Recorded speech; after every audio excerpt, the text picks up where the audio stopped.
approval of the minutes from the community health meeting on Thursday, January 25th, 2025. Can I get a motion and a second for approval of the minutes? Motion. Second.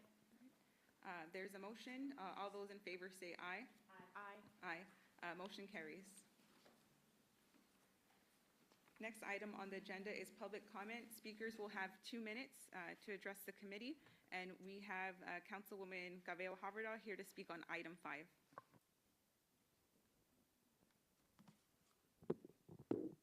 Thank you, Madam Chair. Thanks for allowing me to speak.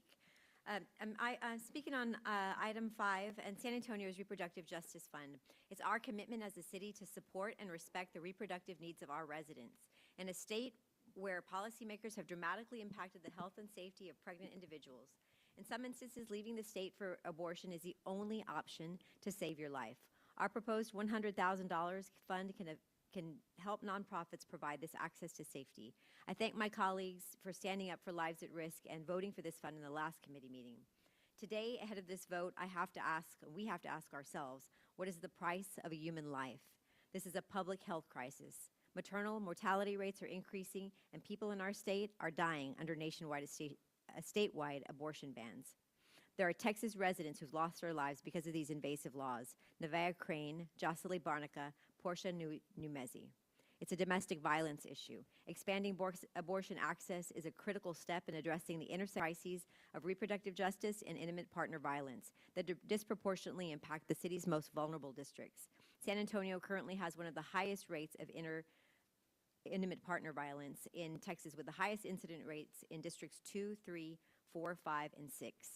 Our city, as you ladies know, works to fill in the gaps that the state and federal funding and government leave open. While they continue to strip away more rights and funding, it's our duty to step up and ensure safety, because not everyone has equitable access to care. The idea that our city should not contribute to health care is flawed. It was for health care. $100,000 is a drop in the bucket. We have to stand up for our residents and not cower to legal threats. Let's talk about what's at stake. The nearest lake is over 500 miles away, an 8-hour drive to Santa Teresa, New Mexico. That's a burden that many in our community can't afford. Nearly 20% of women in Bexar County are uninsured. 20% of maternal deaths could be prevented with access to modern contraception and reproductive health care. These are the realities that our communities are facing, and those are the reasons why this funding matters. Thank you. Thank you, Councilwoman. Next up, we have Anna Trevino on item 5.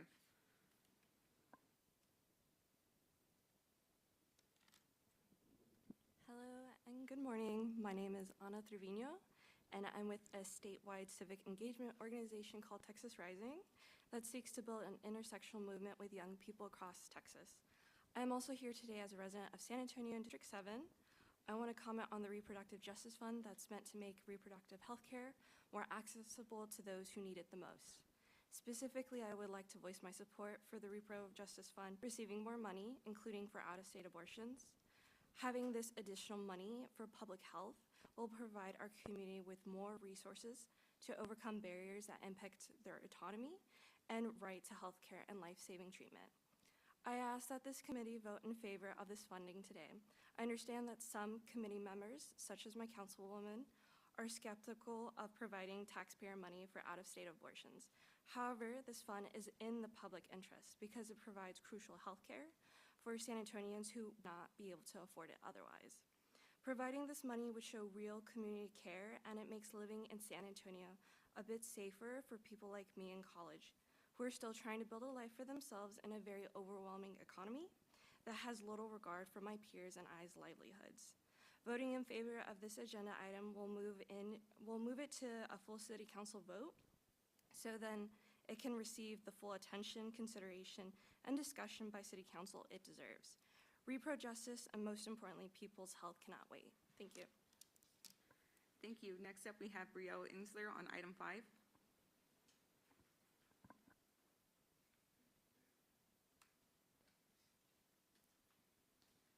Hello, I want to thank you all for showing up being here today, and thanking the community for showing up and being here today. It's not easy, and it's not an easy conversation to have. I'm here representing myself. I've been in San Antonio 14 years. I'm a micro business owner. My children were born and raised here. My parents moved here. I've spent a lot of time here getting to know this community and doing what I can to serve as best as I can. I've served on boards and commissions, including the Mayor's Commission on the Status of Women. I've served on a nonprofit of a community health, a board of a community health nonprofit, and I currently serve as vice chair of the Bexar County Child Welfare Board. As a mom, I know how important access to care is. I planned my first child here in San Antonio at Planned Parenthood. I know that right now those services are not available to young moms who want to get started. And right now I'm watching my rights I had as a teen growing up no longer available for my daughter as politicians, play games with our lives across the state and across the country. In my time here, I've gotten to know municipal government, many of you, pretty well. And I understand how important it is to have advocates at a local level in a state that doesn't care if we live or die. This is a life or death issue. We know that we have people in our state, residents in our state, are dying because they don't have access to care because doctors don't know if they can do their jobs. I know that this city has funded health care and health services and nonprofits who are now losing more and more access to funding because of what's happening at a government level. I think $100,000 is a drop in a bucket when we're talking about people's lives. And I thank you guys for showing up, and I hope we can move this to full council so we can get the community behind us and understand how we should be supporting our residents here. Thank you. Thank you. Up next is Katie Sanchez on item 5.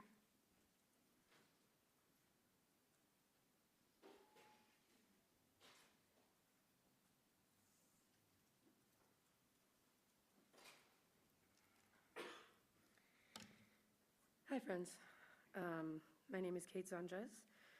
I am sorry, as I try and get my technology to work, I am the Senior Manager for Organizing and Advocacy at Planned Parenthood South Texas, and we're here advocating for this funding today because people who need abortions in Texas are navigating one of the most hostile, life-threatening environments in the country. 2023, our state led the nation with people forced to travel out of state for abortions, alongside record high maternal mortality rates. As y'all know, Planned Parenthood South Texas stopped providing abortions in 2022 with Texas's law change. But we do help navigate patients who need abortion care to legal states. So we've got lots of experience listening to people's reasons for choosing abortion, and all are valid. Maybe it's because they can't afford a child right now, and with San Antonio's poverty rates, denying this health care will keep people in poverty. Sometimes it is to escape intimate partner violence, of which San Antonio has some of the highest rates in the state. And maybe they're an abused or vulnerable teenager, and we know South Texas sees teen pregnancy rates that are 4 times the national average. We know, and we've seen, eliminating access to safe legal abortion doesn't eliminate the need for abortion. It doesn't stop people from trying to end their pregnancies, sometimes in very dangerous ways, as we see sepsis rates skyrocket with these abortion bans. And for those who are worried about taxpayer dollars being used for this type of funding, I do want to be clear. The demand for this essential health care remains very high, and the organizations that are serving these abortion seekers are working with very limited resources and dwindling budgets. Last year, we have 1 patient navigator for our 7 clinics in South Texas, and she received nearly 1,200 calls pertaining to abortion navigation out of state. One of the most important things that a government can do is protect its people, and this is our ask to the city of San Antonio to partner with us to commit to the health and safety of our neighbors. And at the end of the day, as someone recently just said, $100,000 really is a drop in the bucket, and it will actually save lives. Thank you. Alyssa Shepherd on item 5.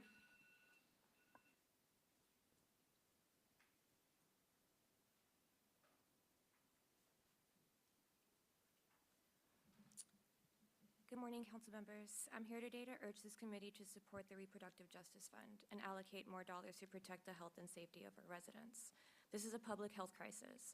Texas has seen a 56% increase in maternal deaths since the state's abortion ban, far outpacing the nation's average. Cases of sepsis in pregnant patients has risen by 50%. This fund is about preventing unnecessary deaths. This is also a domestic violence issue. Texas shelters are reporting an increase in pregnant survivors of intimate partner violence seeking help.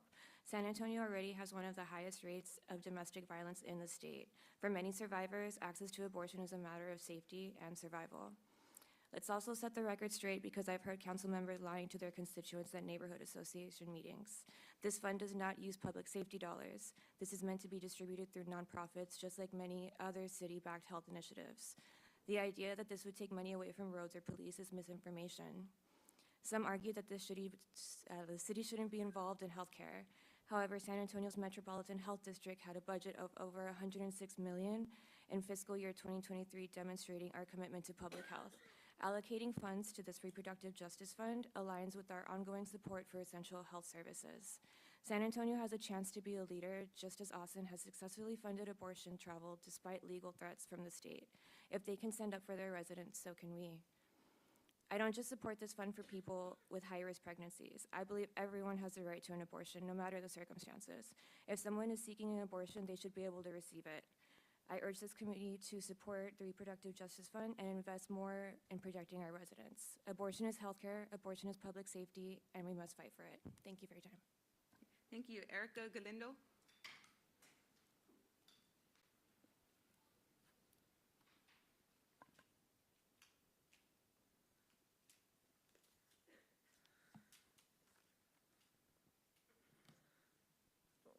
Thank you for your time.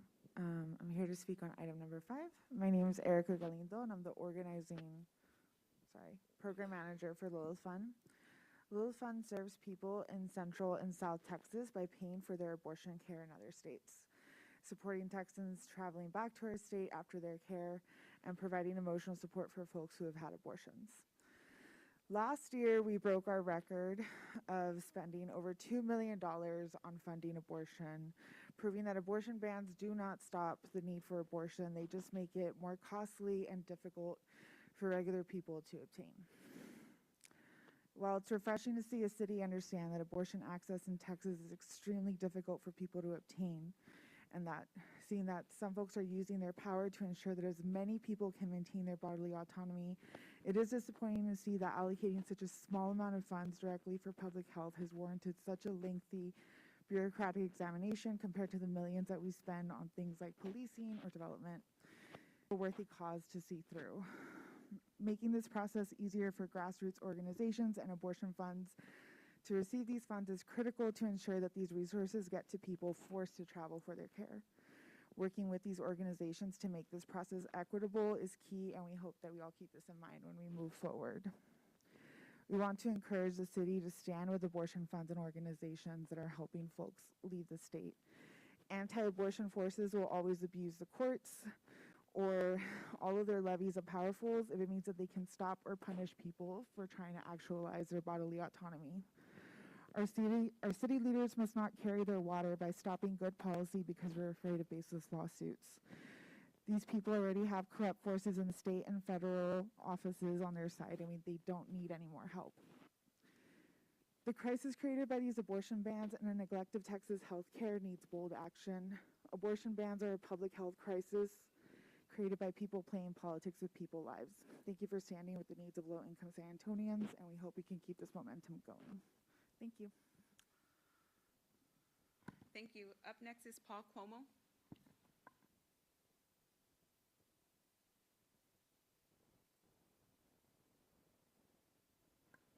Paul Cuomo. Patrick Von Dolen.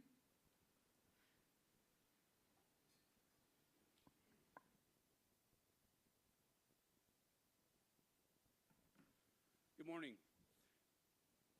It's with great regret that we have to show up down here again this morning in your continued ideological sacred cow mission to promote abortion that harms women and kills babies. Abortions harm women and kill babies. We have no business as a city, we have no business as taxpayers paying for this illicit, immoral, destructive policy. How terrible of you to even reconsider it. We were here on January 23rd Before that, we were here on November 21st at City Council chambers. You voted no. It's continued. We filed a lawsuit against the city. It's costing taxpayers more money because you continue to violate state law. You continue to engage in discussions of policy that are regarded at state law. They're not city business. Get back to the business of the city charter. Get back to public safety, infrastructure, clean water, sewage, drainage.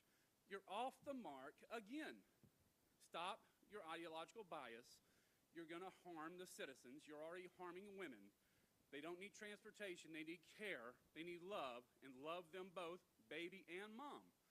Dads need to take responsibility for themselves. There's resources at SanAntonioFamilyAssociation.com. We'll be glad to help. We're helping every week. People need help. They need love. They don't need money to destroy their lives and destroy babies. You're violating state law. I see a mayoral candidate here to come speak about this. She wrote a letter and submitted it to this committee on January 23rd in full support of this abortion travel fund. We had a split vote last time on January 23rd, 2, 2, and 1. And I don't see one of the members here, but I hope you defeat it again and don't pass it on. Thank you very much. Thank you. Up next, Adriana Rodriguez on item 5.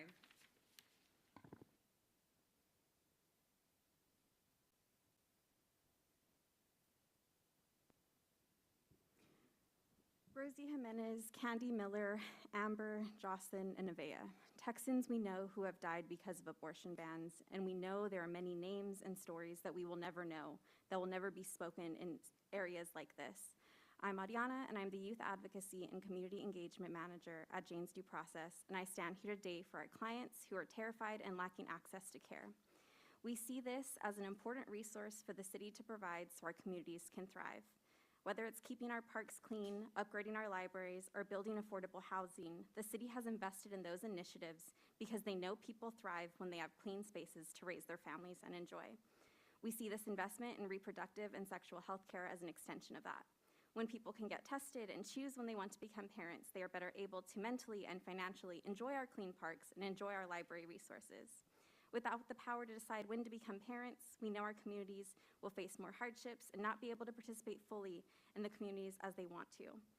Jane's Due Process is very fortunate to have advocated for this in the city of Austin and have been awarded that money. We know there is fear when it comes to this funding, and I ask, how many times have we been scared but knew and pushed through because it was the right thing to do? The city of San Antonio is proud to lead on innovation and knows it's important to step up when people are suffering. And I ask, what will we do right now when our people are suffering? Thank you. Thank you. That is all who we have signed up for public comment. We can now move into item 2, measles exposure and response, presented by Dr. Kurian. Dr. Jacob. Good morning. Just want to take a moment to thank the council for this invitation. I know this was a last-minute adjustment to the agenda. I know we have a hat trick today because we have 2 other items, as you know, on the agenda. So I do want to publicly thank Dr. Anita Kurian, our Deputy Director, and our fantastic team at the department, and the residents and our partners on the ground for helping us address what has been another example of the importance of governmental public health and action. So with that, let me introduce and let me turn it over to Dr. Kurian. Thank you, Dr. Jacob. Morning, committee members, chair and committee members. As you all know, the measles outbreak, sorry, I'm trying to adjust things here. The measles outbreak that's centered in West Texas that continues to grow. A person that was from one of these outbreak counties had visited several locations in San Marcos, New Braunfels, and San Antonio area over the weekend, over the Valentine's Day weekend. So today's briefing will be providing a situational report on these exposures, as well as, importantly, our public health response to these exposures. And before I go any further, I want to acknowledge the staff, the key staff members who are involved in this outbreak investigations along with me, lockstep. Miguel Cervantes, he's our public health administrator. He oversees our immunizations and STI programs. I also have administrator over Marcom, Sonia Gonzalez, leads a robust team of marketing and communications team at Metro Health. We have 2 other key members. Stand up, please. They don't get the recognitions very often. It's the program managers for epidemiology division, as well as the immunizations. Epidemiology is led by Krishna Carmona, and Immunizations is by Michelle Markham. Sorry, Michelle Gilstrap. We have too many Michelles at Public Health. And I also want to give a shout out to the A team that we left behind who are actually doing the work behind the scenes. They work very hard every day to safeguard this community's health. So thank you so much for what you do. Do it this way. Okay. So here's the timeline of events that happened with these exposures that we are talking about today. On February 23rd, this past Sunday, which was this past Sunday morning, the Texas Department of State Health Services informed us about a potential exposure in our community involving a Gaines County resident who tested positive for measles and had visited or landed up in our community and you'll see the timeline. So based on the clinical history that was given to me, the period of infectiousness for this person is February 15th through February 24th. The person arrived in our community on February 14th. And this person, while infectious, visited all these locations. These are large public locations leading to large community-wide exposures.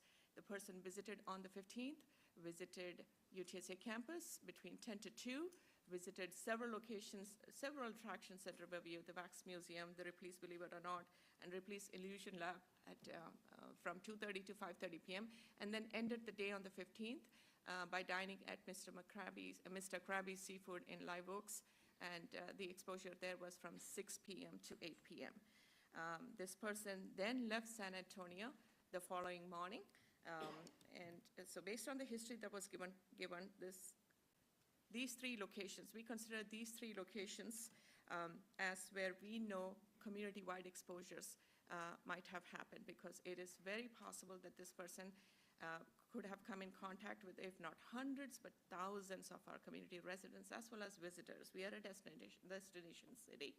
So we did have real great concern of potential large community-wide exposures at these public sites.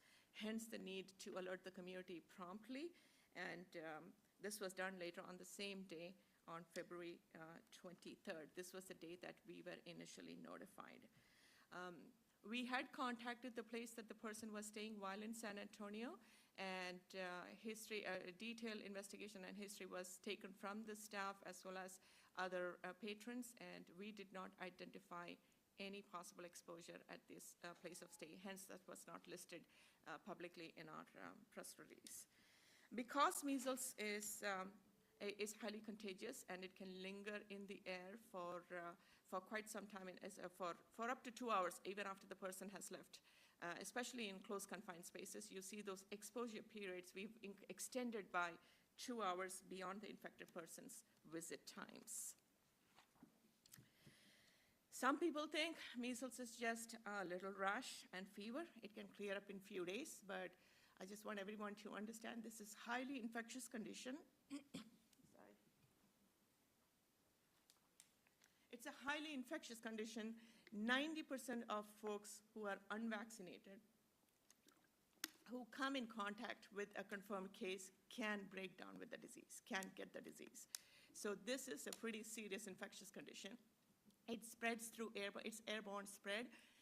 It spreads through air when the infected person coughs or sneezes, and it is so contagious you can just get that by being in the same room as the infected case. And like I mentioned earlier, the virus tends to linger even 2 hours after the infected person has left, so it is highly contagious. The symptoms appear typically 7 to 14 days, and in some instances, up to 21 days after the contact with the virus. And the most common symptoms that you see are those listed up here: high fever, cough, runny nose, red watery eye, pretty non-specific to begin with. And within 2 to 3 days of this initial onset of symptoms, you tend to see white spots in the mouth, and within 3 to 5 days, the characteristic measles rashes appear. These rashes are flat, small, red rashes, typically begin in your hairline, face, and then spreads to the other parts of the body. Rash can persist about 5 to 6 days, and then they fade away exactly in the same order that it appeared. Anyone who's not protected against measles is at risk. So if you're not vaccinated, if you don't have immunity that is either vaccine-induced or natural infection immunity, you are at risk to contract this infection. It can cause serious health complications in folks who are at high risk for complications, and those are children, our babies and children under 5 years of age, pregnant women, folks with underlying medical conditions and weakened immune systems. In babies under 5 years of age, the most common complications that we see are ear infections, diarrhea, and we can also see serious complications if not managed appropriately and in a timely manner. It can lead to pneumonia and encephalitis, and the fatalities that we see with measles are typically because of pneumonia and central nervous system, CNS abnormalities and complications. Like I mentioned, the best protection against measles is the MMR vaccine.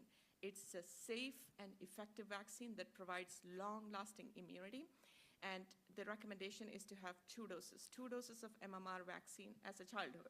As a child, you should have received 2 doses of MMR vaccine. It is 97% effective against preventing measles. 1 dose is 93% effective. Now, as a child, the first dose is given 12 to 15 months of age. The second is 4 to 6 years of age. Now, older adults, they may receive 1 dose, and you're still considered up to date with vaccines, with your MMR vaccination. Here's what we are seeing nationwide. This is the cases and the outbreaks in United States. Now, measles was considered eliminated in the United States in 2000. Now, since COVID, we are seeing a resurgence of measles and outbreaks here in our nation, and this is primarily because of 2 reasons. Globally, measles cases are increasing, so whenever there is increased activity globally, I always say this measles, a threat of measles or a case anywhere is a threat everywhere. So it can easily spread into other communities, especially communities with low vaccination coverage. And this is the second reason since COVID why we are seeing a resurgence of cases and outbreaks, because the overall MMR vaccination coverage nationwide has fallen below the desired target vaccination coverage rate of 95%. At this time nationally, we have coverage rate approximately about 92.7%. with regards to MMR vaccination coverage among our kindergartners. So what you see, the map that you see on the left-hand side, it's the cases and outbreaks in 2024. In 2024, the entire year, we had 285 cases in 33 jurisdictions in the United States with 16 outbreaks. In contrast, look at the map on the right-hand side. That's the map for 2025. And it is just February of 2025. We are already documenting over 100 cases nationwide and with 3 large outbreaks. Here's what the situation here is in the state of Texas with regards to measles cases. And everyone knows this. We currently have a very large outbreak going on in the South Plains regions in Texas. But the first 2 cases that was reported here in the state of Texas was from Harris County. And that was the first confirmed reported cases in Texas since 2023. Now, this particular large outbreak that's ongoing, and we expect these numbers to change. The state is updating these numbers on a weekly basis. As of this morning, we have 146 cases from this outbreak, and I expect these numbers to go up exponentially, especially because of travel to and from the community, as we saw with the exposures that happened in our own community. 2 days ago, on February 26th, Department of State Health Services reported the first fatality in this growing West Texas measles outbreak, and this was in an unvaccinated school-age child. Again, a grim reminder that this can be pretty serious for our young children in the community.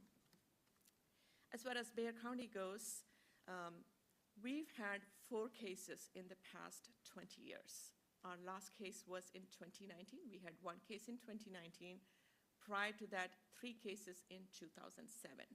These 2 instances were travel associated. We did not see any widespread transmission of these cases as a result of these two instances. And that was because we had pretty high vaccination coverage in our community among first graders and kindergartners. It was close to 95%, if not higher in certain geographic locations of our community. At this time, our current MMR vaccination coverage among kindergartens has fallen 1% below, 1 percentage point below the desired outcome, desired target of 95%. And what's more concerning is there are certain pockets or certain geographic locations within a community, like the South and the West, where even though overall it may be, the vaccination coverage may not look bad, there are pockets with very low VFC provider coverage, and these are cause for concern, and we are intensifying our response efforts in these areas. And I'll talk about that in this slide. So here's since the exposure, or since February 23rd, when we got the initial notification, there has been a flurry of response activities, which I would group into these three focus areas. First is surveillance and public health investigations. This is the cornerstone of all public health response. It's twofold. First is we begin with timely contact investigations to identify all exposures, implement control and prevention measures to prevent the further transmission of infection in our community. That is the goal of all public health investigations, to prevent the further transmission of disease in our community as quickly as possible. So the day we were notified, I had a call with UTSA, which was one of the exposure sites, notified them, made them aware of this exposure, gave them all the recommendations, and offered any assistance they might need. Well, UTSA is pretty self-reliant. They have a robust student health services. They have infectious disease consults on staff, so they manage their exposures themselves and did a good job. They did a blast notifications to their staff and students and faculty pretty quickly. We also contacted the other exposure sites, the Riverwalk Attractions and Mr. Krabby's restaurant, and identified some exposures, and we have identified up to about 20 contacts or close contacts that fortunately majority of them were vaccinated, but they have been contacted, notified of their exposure, and educated on what to look for, right? So essentially what we are doing is asking these contacts, regardless of your vaccination status, please self-monitor for symptoms for up to 21 days. And fortunately for us, none of them have broken down with symptoms, and they are doing well. But every day we get about 60 to 80 calls. We are vetting those calls pretty diligently.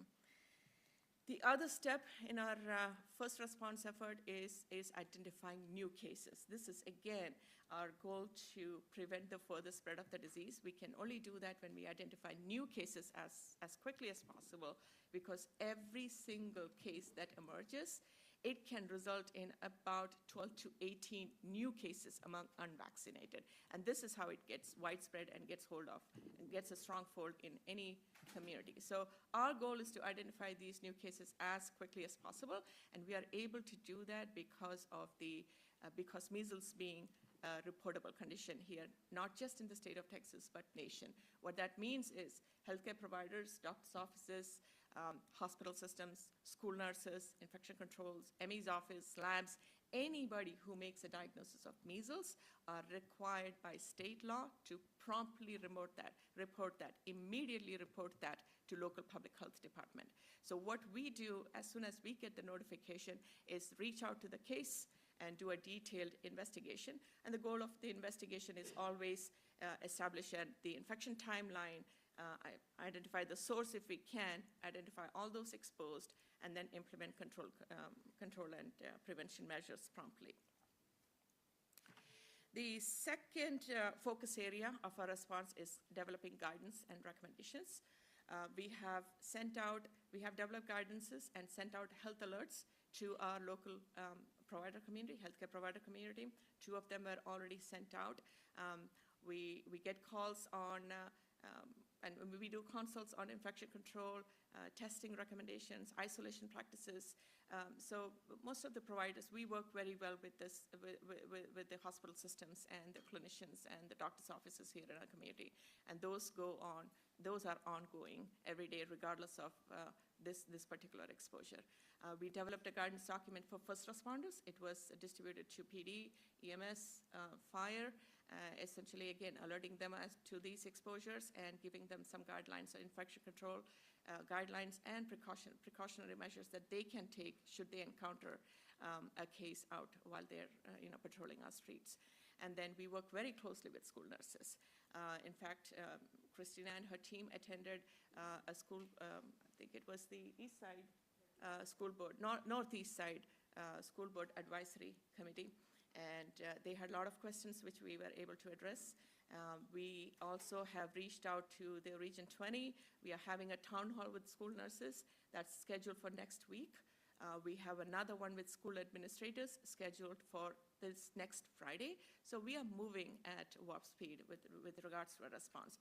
We are also offering opportunities to host vaccination events should there be a need. But fortunately, our kindergartners are pretty high, even though it's not the desired target, they are pretty highly covered with regards to MMR vaccines, but we are keeping that option open.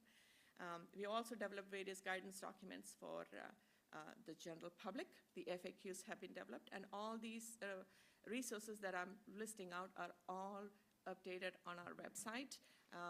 That FAQ is a living document. I'm in daily basis collecting questions that come up that we encounter either in our clinic or CHWs or CHPs block walking the street, any questions that they encounter.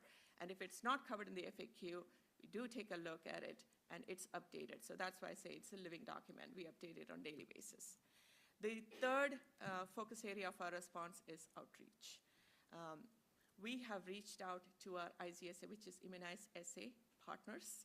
This is a big partner or stakeholder committee that assists us with our vaccination efforts, with our immunization efforts. And I am so glad to say that each one of them have responded back saying they are willing to assist and willing to collaborate, hosting pop-up events if there is a need. At this time, we are able to manage the capacity. Metro Health has the capacity to handle the pop-up request. But should we ramp up our response, we have already, in anticipation of ramping up our response, we've already reached out to these partners, and they are standing by and willing to assist. We are also looking to host more pop-up vaccine events, especially in those areas that I said have low VFC provider coverage, right? So we already had one event this week. There's another one on I believe this Saturday at Cortez Library. And the easy wins for us is reaching out to the partners that we worked with during COVID-19 to have these pop-up events. So we have reached out to all the libraries. We have reached out to some of the churches that were our old partners, asking to see if we could host pop-up events pretty quickly. And as and when we finalize these details, it'll be posted up on our website, the location, the timings, and the dates as well. And then last but not least, we have a very robust, like I said, Sonia is here, we have a robust marketing and communication effort that is ongoing. Even before this exposure, we had already launched a massive vaccine campaign, which is Riskless, Do More. We had several measles prevention and crisis communications through our social media and various other channels, modes of communications. Since the exposure, the news stories was widely publicized, widely picked up by all forms of media, and you see all those shares and impressions listed out there. We will soon start, and this is going to be pushed ahead of the scheduled time. This was supposed to be released sometime later in the March, but this campaign is a new campaign. This is the HHS campaign, Let's Get Real. That'll be launching pretty quickly ahead of the pre-scheduled time. And then, of course, as usual, we will continue to update our website, continue to update the community, keep everyone aware of what's going on. And these are some of the resources. We have great resources on our website. We have links to the state and CDC website.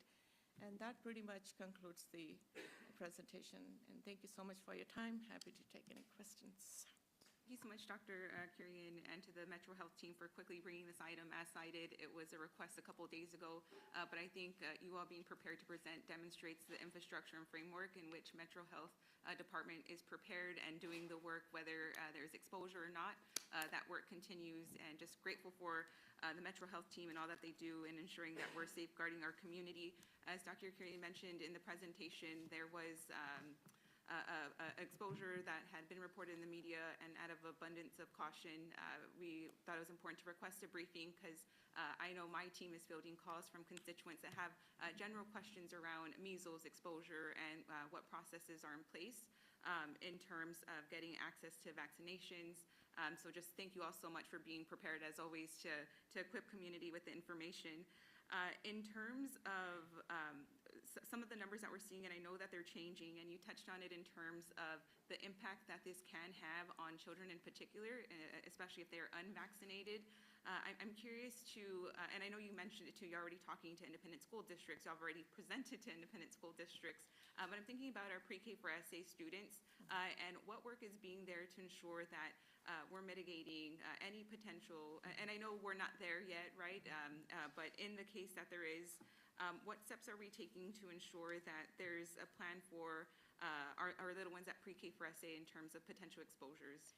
So that's one thing I forgot to mention. In the schools, when doing those outreach to schools, we are doing outreach to schools, childcare facilities, and pre-K for SA as well. We are in constant communication with them. In fact, we did send them the guidance documents for childcare facilities and schools with regards to infection control. So we are in constant communication. Thank you. And you answered one of my questions in your presentation, because last night at a neighborhood association, I was asked, how is all this information relayed from one entity to another? And you emphasized that whether there's an outbreak or not, that it is information that is shared by an entity. So can you just walk us through that piece one more time in terms, if you go get tested, how that's they're required to relay it to the Metro Health Department? Correct. So I'm going to one step back from the testing. The bread and butter of all our surveillance activities is those reportable conditions list. We have about 77 plus infectious conditions on that list. And that list is the one that I was referring to, where any provider, any lab, any school nurse, ME's office, anybody who makes a diagnosis of any of those infectious conditions are required by law to report to the local public health department within that designated time frame. And I have to say, I'm very proud of this community. We have a great compliance with our hospital systems. They are also part of our public health system, right? So we have a great partnership and collaboration with our hospital systems, with doctors' offices. Christina's team is pounding the pavement all year long, educating these doctors' offices about these reportable conditions. Infection control nurses are pretty much calling regularly. So you hear us talk about all this only when there is a crisis, but this is the work that is ongoing year-round behind the scenes. We get about 60 to 80 calls on any of those conditions on any given day. And then throw in an outbreak, those call volumes go up. So we are working, and if you don't hear from us, it is a good thing. You hear from us only when there is a crisis or an outbreak. Thank you. And does that answer your question? Yes, ma'am. And during the 3+9 briefing, one of my colleagues, Councilwoman Villagran, mentioned whenever we experience an emergency or an outbreak, we know that it's primarily concentrated in specific areas. And I appreciate the assurance that you are going to lean on the COVID partnerships that were established, because we know where those exist, right? It's primarily in the south side, west side, and east side. So again, right, I really appreciate that you are emphasizing that the infrastructure to provide access to care, if necessary, is ready to go, and you're already having those ongoing conversations with community partners. Those are my questions, and I'll hand it over to my colleagues. Councilwoman Phyllis Villagran. Thank you. Thank you, Dr. Kurian, for coming and presenting. I know you're doing a great job, but I always hold my breath when you're coming up, because I know it's going to be something where it's like that list of 77, because I've heard you say that before, and I was like, And then I want to look at the list, and I'm like, don't look at the list. She'll come. Yeah, yeah. She'll come Yeah. when she's supposed to. So the moral of the story, Councilman, is invite me back when the times are good, right? Yes. No. So I spent the morning with Harlandale Independent School District, and it was a great way to start the morning because they were doing a resource fair for children with disabilities. But as I'm there, I know I'm walking away having this update on measles. And I'm like, and I'm telling some of the health workers there, it's like, it's 2025, and I'm having to go get an update on a measles outbreak. And we're all like, people need to get vaccinated. And I am so much appreciate your efforts and applaud what you're doing. I think the one thing we also need to communicate, and Claude, and I know the communication team is out here, is when we talk about the vulnerabilities, especially for children, and children on the south side, which we have juvenile diabetes. There's a lot with asthma. There is cancer in and around those communities with a teenage, well, lots of people, but I know it impacts our youth and the teenagers, it seems to. So I want to make sure that we're getting the message out of who can get vaccinated and when, and what information they need to have. The other I'm concerned about is that a lot of people during the, not a lot of people, some people had children during the pandemic, decided to expand their family. And I think those are the ones that we need to make sure, are you up to date on your vaccinations with your child? Because the risk is real. We know that environmentally, it can easily spread. And we learned from, I believe, the pandemic that people don't always wash their hands like they do or cover their mouths when they cough. So I think it's really important that we get the message out to make sure that they're moving. On slide number 3, if we go back to slide number 3, so this dark blue, which is in Texas, that is because we've reached over 100 now in 2025. It's the other slide, right? Yes. Oh, I'm yes, sorry, 4. yes, I'm sorry, yes. 4. Yes. Yes. Okay, so, We have, as of this morning, we have 146 cases reported. okay. And my concern is, and it's going to be spring break. And I looked at some of those counties, and I'm like, okay, students from those counties are going to come back home to San Antonio or back home to their bigger cities. And I'm glad that we're getting ahead of this, but I think we need to, and I know that y'all are doing that, prepare just for the case to come here in Bexar County.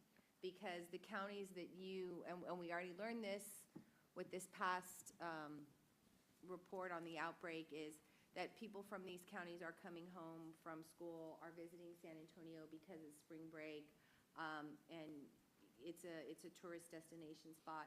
So how do we prepare our local community to make sure that they're masking up if needed, or what they can do because it is highly contagious, and making sure that they understand what their vaccination status is.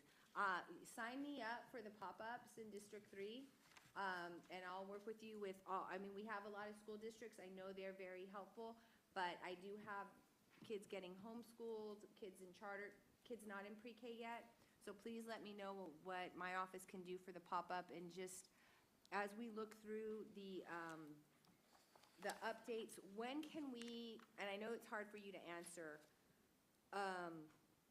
when should we expect an update? Like, are you just going to provide that on the website via dashboard, or will you send, or will our media that's here probably ask you the question and then get that out there? Yeah. We can have something, I think Mr. McCurry can work out something for regular briefings. You brought up a couple of points, and if I may take a few minutes to respond to that. These exposures, we expect to see any cases coming out of these exposures by March 8th. This is taking into consideration the incubation period.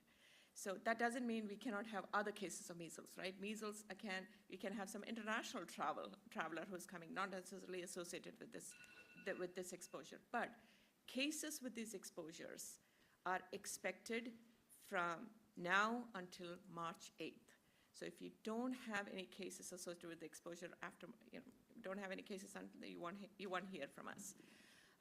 We do have, like I said, it's not just these cases associated with this exposure, contacts associated with this exposure that we are investigating. We do this year round. So people are traveling globally. Globalization is real, travel is pretty easy. So we do get these suspect febrile rash illnesses report.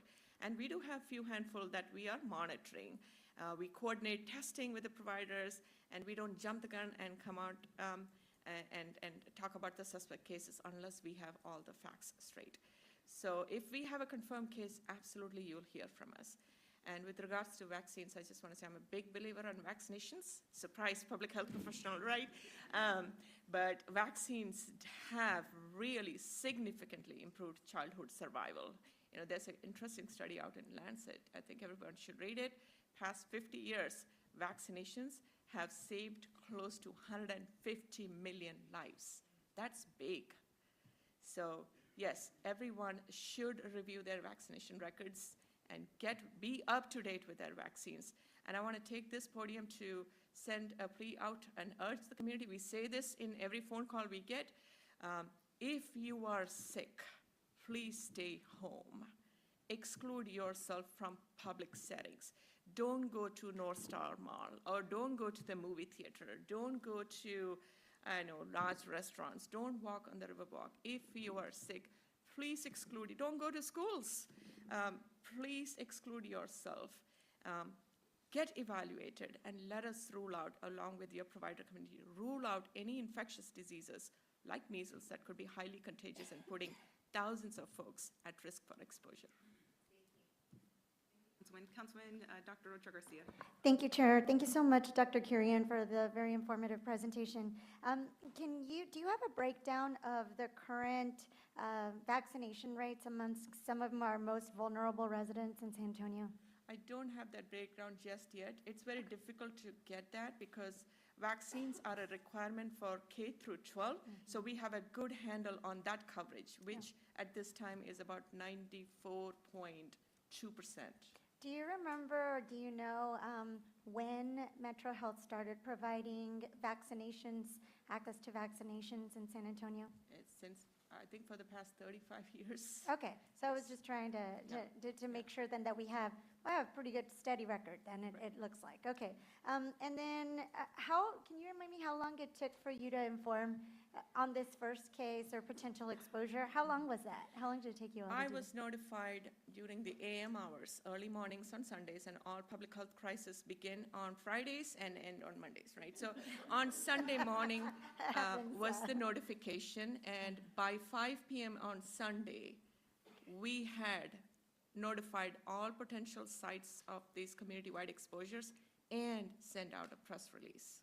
And I wanted to highlight that, and I just wanted to take the opportunity to say that I appreciate you all, because while there's other departments in the city that don't work on holidays, or that say, oh, it's Sunday, I'll have to get back to you on Monday, Metro Health's always working. And so shout out to all of your healthcare heroes that you have, behind you. And I think that's one of my frustrations. Like, we as elected officials, we work 24/7, we're expected, and so especially in times of crisis. And so again, I just can't tell you how much I appreciate you all always being there for the community. On the children's immunizations that we're providing, are they free? And if they are not, how much do they cost? Help me understand. I know that there's like chip available, but help me get the message out to our residents. So MMR vaccine is widely available, easily accessible, and covered by most insurances, right? So the vaccines we provide on our clinic are through the VFC program, Vaccine for Children's program, and through the Adult Safety Net program. And these vaccines are targeted specifically for those uninsured and underinsured folks who don't have insurance coverages to come and get those vaccines. So if you're insured, go to your pharmacy, go to your doctor's offices, leave the opportunity to provide that service at public health clinics and pop-up events to the uninsured and underinsured, because those vaccines we get from the federal government and the state government at no cost. We charge minimal administrative fee. It's just, I think for VFCs, we charge $14.76, something like that, and for ASN 22. But one thing I want to say, we never declined services because of somebody's inability to pay even that nominal administrative fee. Wonderful, thank you much for that. And Dr. Kurian, another question that we have been getting as, this continues, and in Spanish it's called sarampion. And so I get that question from a lot of the population that I've been representing, and they're trying to tell their neighbors not to be afraid to come to Metro Health if they need that service. And so help me understand, like, what do you ask for when somebody comes to ask for vaccination? What kind of identification do they have to provide, et cetera? We expect you to bring your vaccination records, because we want to make sure we are giving the right vaccines. If you've already received it, there's no point in revaccinating you with something else. At minimum, bring in your vaccination records, but if you don't have that, we do, like I said, we never turn folks away. We have a way of looking up for your vaccination records if you don't have it, especially if you've received vaccines here in the state of Texas. So if you have your vaccination records, please bring in, and this is just so we can serve you better. Got it. Is it birth certificate? What do they have to show? For vaccination records, no. For receiving a vaccine, we are not that stringent. We have seen, and it's as long as we have some records on how old you are or how old the child is, I think that should be. But it's not a requirement to receive services. Okay, thank you. I appreciate that. And then I appreciate you already meeting with Region 20. I know that you have that coming up as well. Would it be helpful for us to have just like a common messaging? I know that you all did provide something, but just kind of like updates. I know that the community is just worried and hyper aware, and so any updates that you have that we can share on like today's numbers, et cetera, like, do you think that it would be helpful as maybe cases start going down, et cetera? We don't have a case yet here in our community. You're talking about state of Texas cases. We certainly can make those arrangements, and like I said, the FAQ is a living document. Every time we make an update, we can make arrangements to send it to all consular district offices, and you can disseminate it further. It's always been posted up on our website as well. Great. Thank you so much, Dr. Kurian. Thank you, Chair. Thank you. Councilmember Dr. Kaur. Thank you so much, Chair, and thank you for this presentation. I want to echo Dr. Ochoa Garcia's comments that you all are a super important department that does work day in and day out, and not that any of us have favorites, but we do all really appreciate the work that you do. I know Dr. Jacobs, and you all get a lot of accolade from us. I actually had that same question about data, so that from the 94%, is there a way because if I'm a parent and I'm enrolling, I can waive my right to submit vaccinations. Is there a way to access from schools that information to have conversations with those parents? The vaccine exemptions? Yes. Yes, thanks for bringing, that's a very important point to bring up. Texas is one of the 16 states in the nation that has very broad vaccine exemptions laws, right?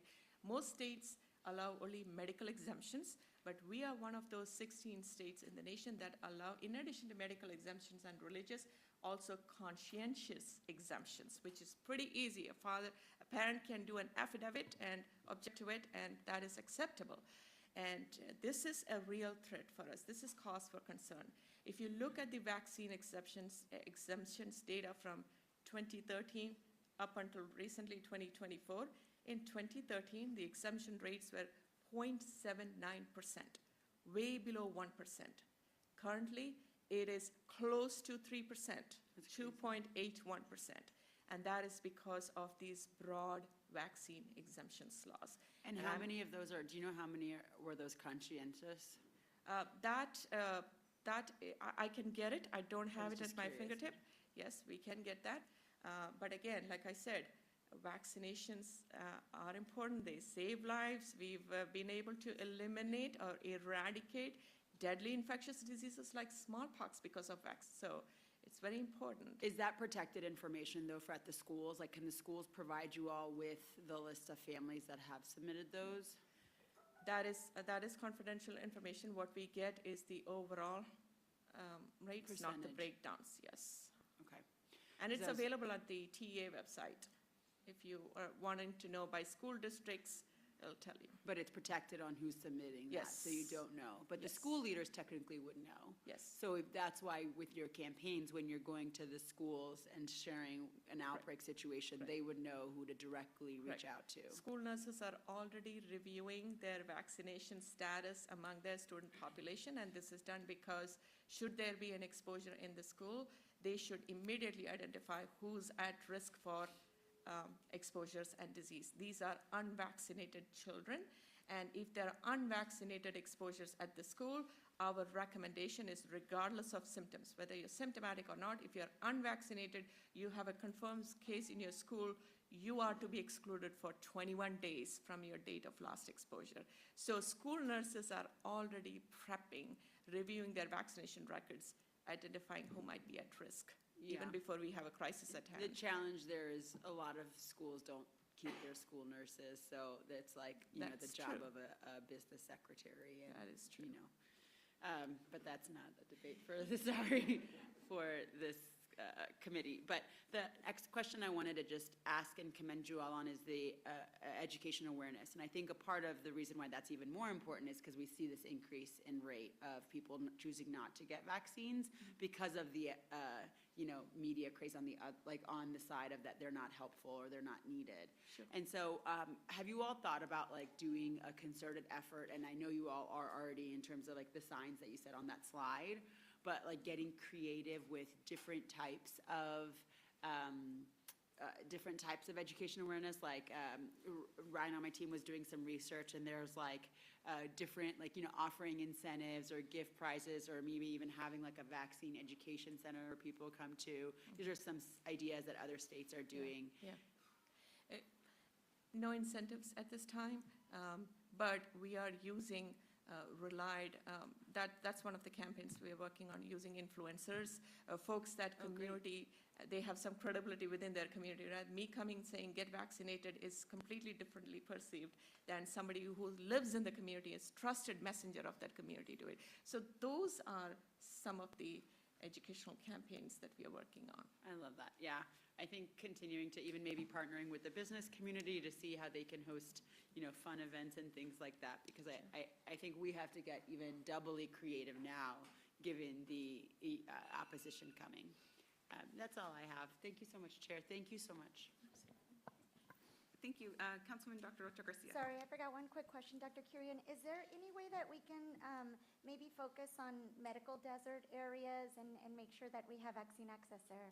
And that's exactly what I meant Right. by when I say low VFC provider coverage, Right. because Okay. these are the providers who provide service to the uninsured and underinsured, right? Perfect. Folks who are insured can get access in pharmacies and doctor's offices. So we are targeting actually those. Great. Yeah. Okay, thank you, Chair. Thank you, Dr. Kurian. We appreciate y'all presenting to us today to demonstrate to the community that there are safeguards in place, and you all continue to do the work, whether there's exposure or not. You are behind the scenes fielding those calls and collecting the data and sharing the information. So thank y'all so much to the Metro Health team. Thank you, Sure. Dr. Claude Jacob and team. Thank you for the opportunity, and we don't lie when we say we don't sleep, we don't sleep. Thanks. Thank you. So if my colleagues are comfortable, can we move up item 5 for discussion next?